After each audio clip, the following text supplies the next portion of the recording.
किया। अब खुद से क्वेश्चन जनरेट करो कि मैंने डिसएग्री किया क्यों। कि डिसएग्री करोगे तो इसका क्या फैक्ट निकलेगा कि मैं कहना चाहती हूं कि नहीं, ऐसा नहीं है कि टेलीविजन की वजह से वो क्या नहीं है, लेस वेल एजुकेटेड नहीं है। तो आप जो फैक्टर्स दोगे वो क्या दोगे यार? Other reason. अदर रीजन, क्योंकि इसमें एक रीजन दिया हुआ है आपको, टेलीविजन, जिसकी वजह से उनकी एजुकेशन पे इफेक्ट पड़ रहा है। आप कह रहे हो कि नहीं, टेलीविजन अकेला रीजन नहीं है, मैं इससे एग्री नहीं करता। तो क्या दोगे आप इसके अल्टरनेट, या फिर इसको दो साइड में दे सकते हो कि टेलीविजन तो क्या करता है, एजुकेशन देता है। हमेशा हर चीज के दो, कहता हूं ना, कॉइन के दो साइड्स होती हैं, या तो पॉजिटिव को खींचो या नेगेटिव को। आप दोनों साइड से समझा सकते हो एस्पेक्ट को, या तो अल्टरनेट्स दो कि कुछ ये एस्पेक्ट्स भी हैं जिसकी वजह से वो लेस एजुकेटेड है, ठीक है। या आप एजुकेशन को क्या दिखाओगे, उसको टेलीविजन को बेनिफिशियल दिखाओगे।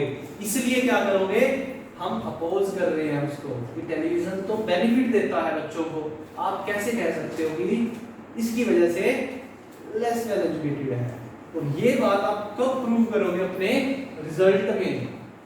पॉइंट को एक्सप्लेन कर दिया कि ये रीजन था जिस वजह से मैंने एग्री या डिसएग्री किया, उसको जस्टिफाई किया मैंने इलैबोरेट करके कि ये फैक्टर में ये चीजें होंगी जिस वजह से मैंने ये पॉइंट दिया, और एज अ रिजल्ट में क्या निकल के आएगा जो मैं कहना चाहता हूं। समझ पा रहे हो कि क्वेश्चन को समझते कैसे हैं? तो ज्यादा डिसएग्री में अल्टरनेट होते हैं ना, डिसएग्री करते हैं तो ज्यादा अल्टरनेट होते हैं। It depends on you. हर किसी का अपना ओपिनियन है, माइंडसेट है, वो कैसे सोच रहा है उसके बारे में। हर किसी के अलग व्यूज होते हैं ना, सेम नहीं होते। सबके व्यूज मिलाओगे तो 20 से ऊपर पॉइंट बन जाएंगे नियर अबाउट, और जो खुद सोचने बैठते हो तो कहते हो 2 से ऊपर पॉइंट नहीं आते मेरे पास। सोच का फर्क होता है ना, कोई किस फैक्टर को उठाता है, कोई किस फैक्टर को उठाता है समझने के लिए। समझ आया क्वेश्चन को समझते कैसे हैं? इसी फैक्टर को ध्यान में रखते हुए समझा करो। टाइम बहुत होता है तुम्हारे पास, जिसको लगता है मेरे को टाइम एक्स्ट्रा लगता है वो 5-10 मिनट एक्स्ट्रा दे देगा कि एक बार फ्लो बनाओ। जिसके पास टाइम है, जिसको पता है कि मेरे को महीना 1.5 और लगेगा, तो अभी हफ्ता वो क्या करो, 1 घंटा ले लो टास्क को लिखने के लिए। जब घर से लिखते हो या यहाँ पे लिखते हो, नो डाउट आप राइट जो रीडिंग का एक कम कर लेना पैसे, पर आपने क्या करना है, आपने कम से कम उसको इतने ध्यान से करना है कि मेरा कभी भी 1 हफ्ता आपका कंटिन्यू कभी भी टास्क रिस्पॉन्स गलत नहीं गया। इन फैक्ट्स के साथ समझ लेना कि आपकी राइटिंग 6+ गई, क्योंकि उसके बाद सिर्फ अपने लैंग्वेज को इम्प्रूव करना है। ये इस पे तो देखना ही नहीं कि मैं कभी गलत जाऊंगी, क्योंकि मेरे को पता है कि कौन से फैक्टर को मैं माइंड में रखूंगी और क्या क्वेश्चन निकलेगा। जब हम डिसएग्री करते हैं ना, फैक्ट यही रहता है, डिसएग्री के टाइम हमें एक और स्टेटमेंट अपने माइंड में लानी पड़ती है, क्या कि मैंने डिसएग्री किया तो उसका क्या निकलेगा, जिसके बिहाफ पे मैं क्या करूंगा, फैक्टर्स दूंगा। समझ रहे हो? एग्री किया तो हाँ मैं एग्री करता हूं, बता दिया टेलीविजन के कितने नुकसान है, डिसएडवांटेजेस क्या है, किसकी, बच्चों की परफॉर्मेंस पे। अकेले सिर्फ ये नहीं बताना कि आई साइट खराब हो गई, क्योंकि मेजर फैक्टर किस पे जाएगा एज अ रिजल्ट में, एजुकेशन पे। ये टास्क को क्या कर देता है, आपके इररिलेवेंट ले जाता है, डाइवर्ट कर देता है। एक वर्ड जो क्वेश्चन के अंदर होता है वो उस टॉपिक को रिलेट करने में हेल्प करता है आपको। फॉर एग्जांपल आपने गलती से लिख भी दिया कि टेलीविजन से उनके डिसीज होती है, आईसाइट वीक हो जाती है। अब मैं एजुकेशन से इसको रिलेट करना पड़ेगा। अगर मैंने सीधा लिख दिया कि एज अ रिजल्ट टेलीविजन अच्छा नहीं है, टॉपिक में नहीं है ये फैक्टर, ये टॉपिक से बाहर है। जो आपने पॉइंट दिया है, आंखें खराब हो रही हैं इसलिए टेलीविजन की वजह से, तो बच्चों को देखना नहीं चाहिए, ये फैक्टर है। तो आप क्या कर रहे हो, टॉपिक से डाइवर्ट हो चुके हो, आप सिर्फ टेलीविजन पे जा चुके हो। जब ये कहोगे कि उनकी आईसाइट वीक हो जाती है, जिनसे उनको स्टडी में कंसंट्रेट करने में प्रॉब्लम होती है, वो स्टडी को लेफ्ट कर देते हैं कि मेरे से उस पे जोर नहीं दिया जाता, मैं अपना काम करता हूँ कुछ और, तो वो फैक्टर आएगा कि एजुकेशन पे कनेक्ट करेगा आगे, क्यों लेस वेल एजुकेटेड वो हैं। समझ रहे हो? अब television is the best source of entertainment, everyone knows that people can relax themselves and break the boredom with the help of it। इसका बेनिफिट है, फिर भी हम कहीं ना कहीं इसके डिसएडवांटेजेस देंगे ना। टेलीविजन के ऊपर ना एक वो है, वो कैब है, जब टेलीविजन को लिखना है तो आप क्या बोल सकते हो, जब पॉजिटिव में लिखोगे वर्ड लिख लो television is a magical box.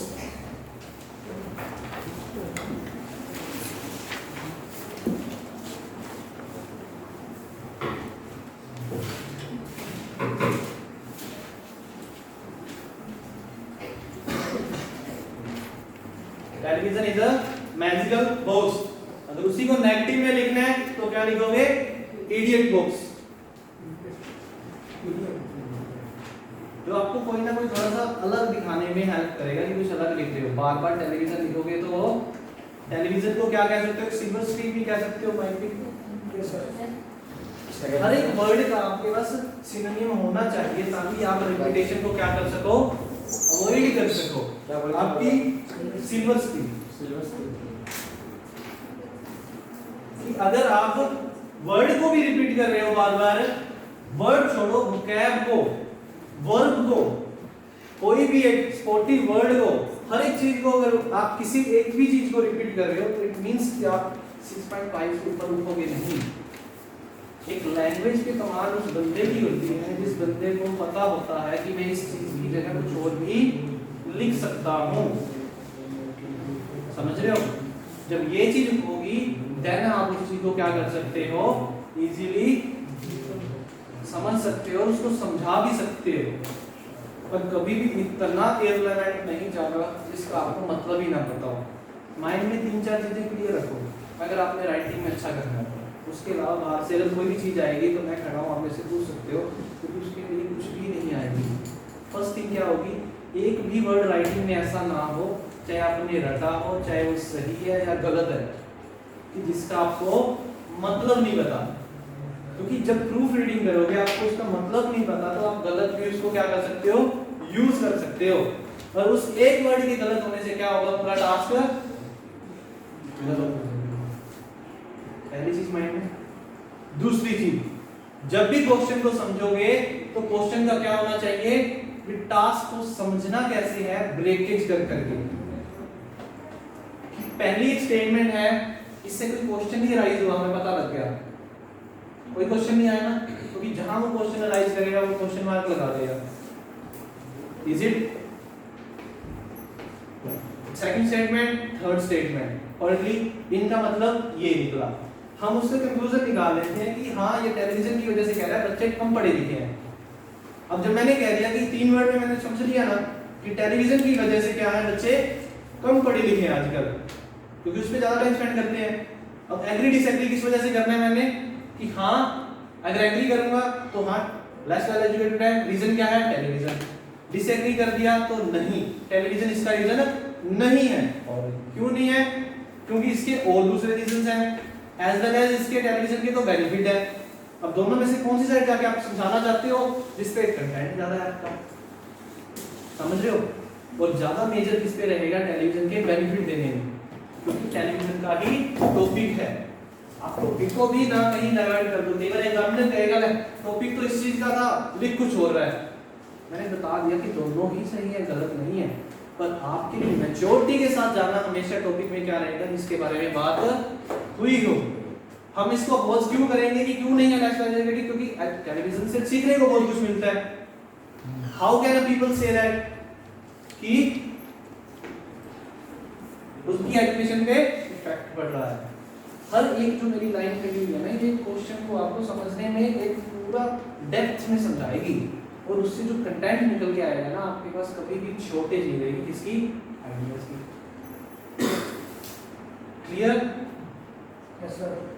कोई भी प्रॉब्लम हो कि पॉइंट को लिखते कैसे हैं, पॉइंट को समझते कैसे हैं, या फिर हर एक पॉइंट आपने लिख दिया, उसके बाद आप 1 मिनट उस पॉइंट को दोगे और उस पॉइंट को दोबारा से पढ़ोगे, कि जब तक मैं उस पॉइंट को खुद नहीं समझ लेता कि जो मैंने समझाया है वही मैंने लिखा है या नहीं, उसमें एक भी एस्पेक्ट कम है तो मैं उसको लिखूंगा पहले, फिर कंटिन्यू करूंगा। आज के बाद खुद के माइंड में ये 2-3 चीजें जरूर डाल लो कि जब भी लिख दिया मैंने पॉइंट, तो मैं उस पॉइंट को एक लाइन को भी 2 बार पढ़ूंगा कि कहीं उसमें प्रीपोजिशन की गलती तो नहीं है, उसमें कहीं एससीएस की गलती तो नहीं है। वो आपकी साथ साथ प्रूफ रीडिंग चलेगी, फिर आपको दोबारा आके 5 मिनट लगाने की जरूरत नहीं है। 1 मिनट में आप एक पॉइंट को बहुत अच्छे से प्रूफ रीड कर सकते हो, और 5 पॉइंट हमने देने होते हैं। इजी, 5 पॉइंट हमने देने होते हैं। 5 पॉइंटों को हम अच्छे से प्रूफ रीड कर लेते हैं, तो जो हमारा प्लानिंग था कि 5 मिनट हम प्रूफ रीडिंग के लिए बचाएंगे, वो हमने साथ साथ कर लिया। इजी, आप कहोगे कि इससे हमारी फ्लो टूटता है। फ्लो कैसे टूटेगा? आपके पास पॉइंट पहले लिखे पड़े हैं, हमारा पॉइंट कंप्लीट होगा, हमने तो नेक्स्ट पॉइंट ही उठाना है ना। फ्लो कब टूटता है? जब हम बीच में ये चीज करते हैं कि हम लिख रहे हैं, थोड़ा फिर ऊपर पढ़ने चलेंगे, फिर लिख रहे हैं, फिर पढ़ने चलेंगे। नहीं, आपने पॉइंट कंप्लीट किया, उसमें तीनों चीजें आई या नहीं। जैसे ही आप 1 हफ्ता भी इस चीज पे प्रैक्टिस करते हो, तो आपको पता लगने लग जाएगा कि हर लाइन के बाद मैं कैसे जस्टिफाई, खुद को कैसे उस चीज पे रखूंगा प्रूफ रीडिंग पे, कि वो चीज होगी, वो लाइन जो मैंने लिखी उसको एक्सप्लेन किया, उस लाइन को एक्सप्लेन करने के बाद भी अभी भी रिजल्ट में नहीं पहुंचा मैं, रिजल्ट तो बाद में आएगा, मैंने एक चीज और आएगी। तो आप जरूरी नहीं है स्पोर्टिंग एक ही रहेगा एक्सप्लेनेशन के लिए। कई बार हमने मेन आइडिया को एक्सप्लेन किया और उससे अभी तक प्रॉपर एक्सप्लेनेशन नहीं मिली, हमें उसमें भी डाउट रहेगा कि हमने एक्सप्लेन क्यों किया, तो हमें उस पे भी थोड़ा क्लियर व्यू देना पड़ेगा कनेक्टर के साथ, देन हम रिजल्ट पे पहुंचेंगे। जो ये पैटर्न है वो एक ही पॉइंट को जस्टिफाई करता जाएगा, उसमें 2-3 पॉइंट मिक्स हो जाएंगे। ये 6 बैंड के लिए बहुत अच्छी चीज है, क्योंकि जिसको आइडियाज में दिक्कत आती है, पर मैं आपको इस तरीके से समझा रहा हूँ कि आपको आइडियाज की दिक्कत आए ही ना।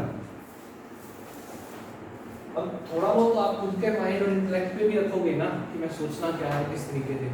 टोटली 100% मैं आपको नहीं बता सकता रख के कि क्या चीज आएगी। मैं आपको समझाने के पॉइंट ऑफ व्यू से मैंने ना नोटबुक रखी है ना कुछ रखा है, जो मेरे माइंड में है, जैसे मैं लिखता था मैं वही आपको समझा रहा हूँ, जैसे मैं सोचता हूँ वैसे ही आपको बता रहा हूँ, क्योंकि वो मेरे लिए ठीक रहा, देखा है मैंने, उससे मेरा आउटकम निकला है। आप भी ट्राई करके देखो, आपको लगता है कि आपको इस चीज से बेनिफिट मिलेगा और कहीं ना कहीं आपको मिल रहा है बेनिफिट, तो आप इसको कंटिन्यू कर सकते हो। अदरवाइज जैसे आपका पैटर्न है आपको ऐसे भी कंटिन्यू कोई उसमें नहीं मिलेगा। एक और मैं टास्क निकालता हूँ, देन उसको देखना अंडरस्टैंड करके, फिर एक बार आप बीच में देख लेंगे, ठीक है।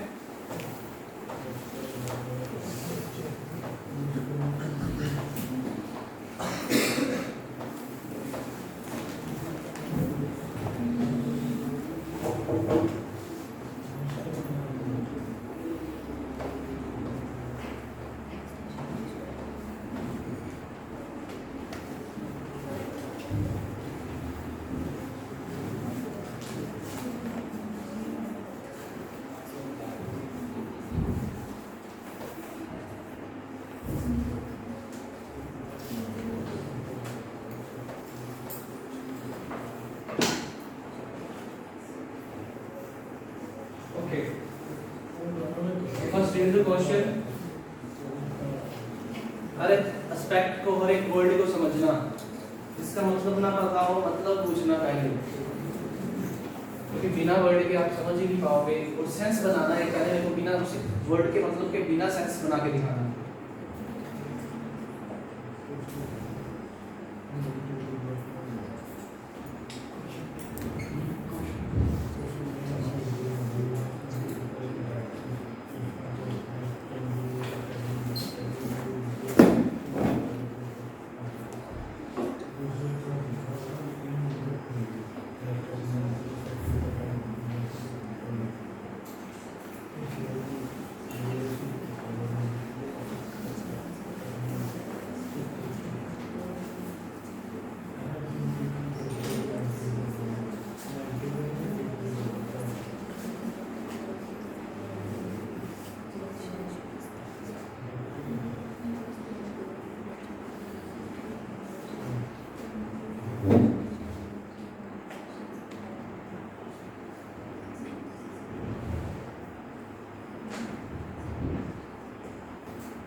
इसमें एक चीज की कमी रह गई है।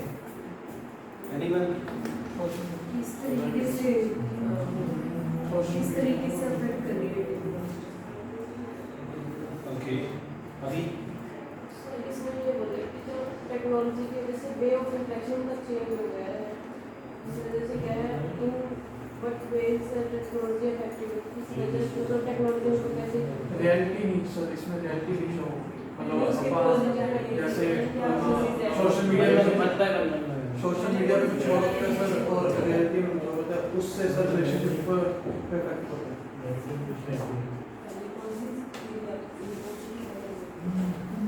कोशिश किस चीज की? किस वजह से टेक्नोलॉजी के फैक्टर्स बताने हैं अभी किधर ना की उनका सबका आएगा, सबका व्यू जानना जरूरी है। इसको क्या दिक्कत आ रही है? अभी भी तुम समझा रहे हो ना, जब दिक्कत क्या आ रही है तुम उन वर्ड्स को ध्यान में नहीं रखते तो ओवरव्यू देख लेते हो, हर एक वर्ड चेंज कर देता है। ओके,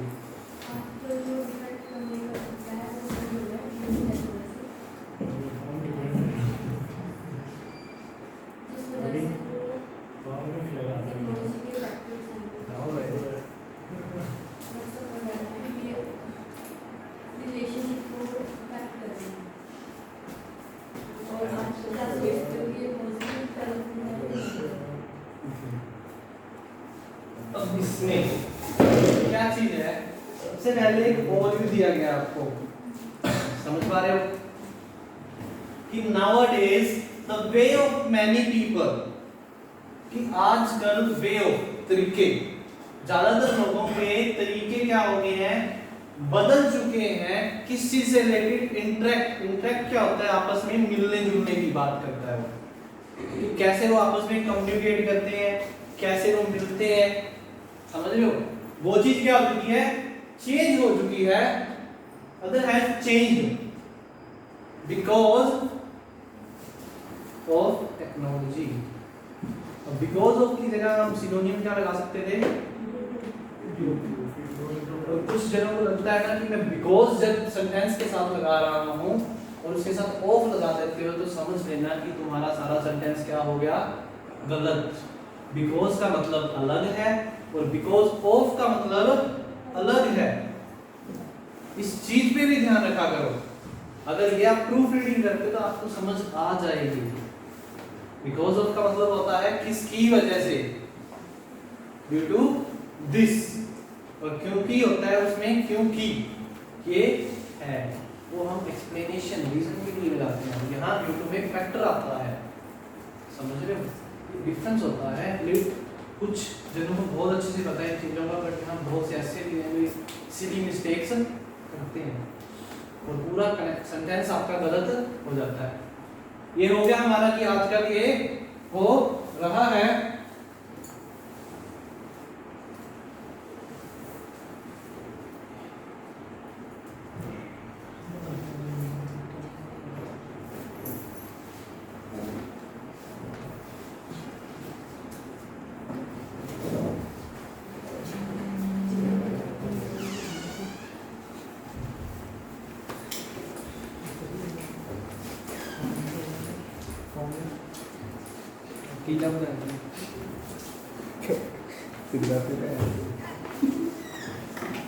समझ रहे हो?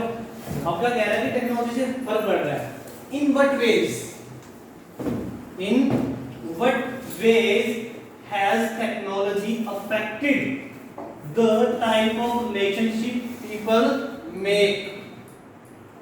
अब ये कह रहे थे कि किस तरह से, ये पूछ रहा है कि किन तरीकों से, ऐसे कौन से तरीके हैं टेक्नोलॉजी के जिनकी वजह से उनके जो इफेक्ट डाल रहा है, जो पीपल रिलेशन बना रहे हैं। उसने आपसे ये भी पूछा है कि ऐसे कौन से वेज है टेक्नोलॉजी जिसकी वजह से, अब एक ई वाला इफेक्ट होता है और एक ए वाला होता है। पहले इनमें दोनों में डिफरेंस पता है आपको? ऐसा कोई हो जिसको डिफरेंस ना पता हो अफेक्ट और इफेक्ट में? सर डिफरेंस पता है आपको? है ना? इफेक्ट मतलब क्या इफेक्ट होता है मेंटलिटी, इफेक्ट मतलब क्या कुछ होगा फाइन। अफेक्ट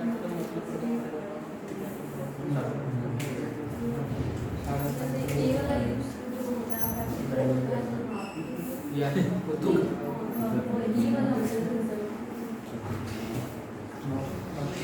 ये ना बात But like because of something, no, fact में देखिए कैसे करते अभी हैं? इफेक्ट मतलब सर इससे ये क्या ये प्रभावित ये इसकी वजह से सर ये रिजल्ट आया इफेक्ट का मतलब, तो इफेक्ट का उससे ये होगा। एक्चुअल सेंस में क्या रहता है, आपने क्लियर कट समझना है उस चीज को। मेरा सही थी ना ओके बता क्या रहे हो गया? लफड़ मारना बढ़िया नंबर है ना, इफेक्ट जिससे प्रभावित फिर आया नहीं करना। और इफेक्ट जिससे प्रभावित होगा अब इसमें क्या होता है, इफेक्ट होता है प्रभाव, जिसको इम्पैक्ट कहते हैं। नॉर्मली किसी चीज का हमारे ऊपर इम्पैक्ट है, वो इफेक्ट है। एक पर्टिकुलरली जब हम बात करते हैं स्पेसिफिक, उसको एम्फसाइज करते हुए something is affecting us, maximum इसको आईएनजी के साथ सेंस में लाया जाता है जब समझने के लिए कि किसी चीज का हमारे पर प्रभाव पड़ रहा है। आप कह रहे हैं डिमोनेटाइजेशन हुआ था, अभी तक उसका हमारे पर अफेक्ट है, इफेक्ट नहीं है, अफेक्ट है, अभी तक कुछ चल रहा है। वही तो बोला because of something जो effect हो गया। मैं एक्चुअल जो इनको समझ आए उस सेंस में पूछ रहा था कि आप समझाने में भी उतने क्लियर हो ना तो खुद समझ पाओगे जब आप लिखते हो। क्या होता है, हमें पता होता है कि इसका मतलब था ऐसे यूज होता है, पर एक्चुअल हमारा उसका मीन नहीं पता होता हमें क्या है। और जब वो वर्ड को यूज किया जाता है तो कई बार उस सेंस में वो नहीं लगता। दिस इज द फैक्ट कि हम रॉन्ग यूजेज ऑफ वोकैब कर रहे हैं वहां पर। इज इट क्लियर नाउ कि टाइप ऑफ रिलेशन पीपल में। अब सबसे पहले इसमें फैक्टर क्या देने हैं आपने, अब इसमें एक्स्ट्रा क्वेश्चन दिया हुआ है जो BP1 भी बना सकते हो और एक आप जनरल स्टेटमेंट में भी इसको क्लियर कर सकते हो कि किस तरीके से वो क्या कर रहा है, उसको अफेक्ट कर रहा है। पीपल डिपेंड हो गए हैं टेक्नोलॉजी पे, वो इंटरेक्ट करने के लिए वीडियो कॉलिंग और इस तरीके से यूजेस कर रहे हैं, ठीक है। और अफेक्टिंग में प्रभाव इस तरीके से पड़ रहा है रिलेशनशिप पे कि थोड़ा वीकर होते जा रहे हैं, थोड़े वीक रिलेशन होते जा रहे हैं। डाल सकते हो ना, how technology is affecting the relationship people make nowadays, थोड़ा वीकर में डाल सकते हो कि वीक हो रही है रिलेशनशिप। और क्या पॉइंट दे सकते हो आप, मतलब अगर आप इसको सोच रहे हो कि हाँ कैसे सोच रहे हैं, अब इस चीज में क्यों की जगह क्या आ गया, कैसे, क्यों कैसे, ये दो फैक्टर मेन है जो मैक्सिमम आपके क्वेश्चंस को, जब क्वेश्चन सोच पॉइंट सोचने में आपको हेल्प करेंगे। जब आप स्पीकिंग देते हो आप अनक्लियर फैक्टर छोड़ देते हो, एग्जामिनर क्या करता है आपसे, या टीचर जो आपका इंस्टीट्यूट में वो क्या पूछता है, व्हाई, हाउ पूछता है ना। सिर्फ ये दो ही क्वेश्चन मैक्सिमम आते हैं कि do you like something, yes, why, I do it, how, क्योंकि आपने उसको क्लियर नहीं किया। वो यहाँ पर आप उस चीज को क्लियर करने के लिए ही इस क्वेश्चन को आप कैसे सोचोगे, इस तरीके से, देन आप बताओगे it is a positive development और अ नेगेटिव डेवलपमेंट। उन फैक्टर्स को ही ध्यान में रखना है आपने जो क्या कर रहे हैं, अफेक्ट कर रहे हैं। उस फैक्टर्स को देखते हुए आपने कैसे, वो फैक्टर पॉजिटिव में बताए हैं आपने या नेगेटिव में। अब उसको पॉजिटिव में भी हो सकते हैं, वो टेक्नोलॉजी से जैसे रिलेशन बना रहे हैं, उसने हमें कहीं नहीं कहा, माइंड में एक चीज ध्यान रखो कि वो जो हमारे ऊपर इफेक्ट हो रहे हैं वो क्या हो रहे हैं, कहीं नेगेटिव बढ़ रहे हैं। टेक्नोलॉजी से पॉजिटिव में भी डाल सकते हो कि टेक्नोलॉजी की वजह से इंटरेक्शन बढ़ रही है। अब हम ओवरसीज कंसर्न जो स्टूडेंट्स हैं, ओवरसीज अब्रॉड के जो पीपल हैं उनके साथ इंटरेक्शन कर सकते हैं ना, तो एक पॉजिटिव फैक्टर भी है with the help of technology, वो बेनिफिशियल भी है। इंटरेक्शन उस तरीके से भी बढ़ रहा है। हर कोइन के दो साइड है, आप कौन सी साइड सोचते हो? अगर आपने पॉजिटिव में बेनिफिशियल ज़्यादा रहेगा। बेनिफिशियल ज़्यादा रहेगा, तो आप इसको पॉजिटिव डेवलपमेंट में डालोगे। फिर आप पॉजिटिव डेवलपमेंट क्यों है फिर उसको एक्सप्लेन करोगे। समझ रहे हो कि पॉजिटिव डेवलपमेंट में मैंने कह दिया पॉजिटिव डेवलपमेंट है, फिर वही बात क्यों है, फैक्टर्स उनको एक्सप्लेन किया।